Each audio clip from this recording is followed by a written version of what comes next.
জয় শ্রীকৃষ্ণ। বন্ধুরা, পরনিন্দা নরহত্যার চেয়েও গুরুতর পাপ। পরের নিন্দা করলে যার নিন্দা করবে তার উপকার, আর যে করে তার ক্ষতি হয়, আর যে শোনে তার অপরাধ হয়ে থাকে।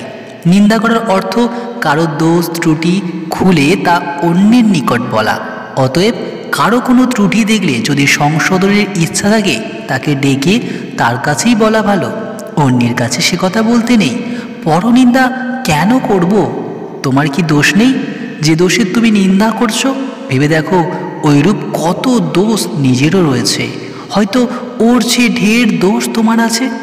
অপরের দোষ থাক বা না থাক, তা নিয়ে আলোচনায় তোমার বা আমার কি আবশ্যক? তুমি নিজের কাজটাও তুমি নিজে করলে ভালো নয় কি?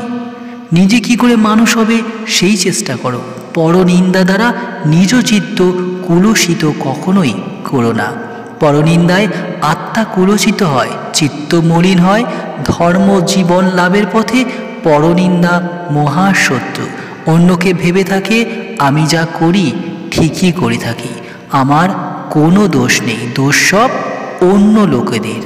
আর এটা হচ্ছে অত্যন্ত ভুল ধারণা। প্রতি মানুষেরই দোষ ত্রুটি আছে, তোমারও আছে, কিন্তু তুমি নিজের দোষ না দেখে কেবল পরের দোষের কথাই বলবে, হে তো অন্যায়।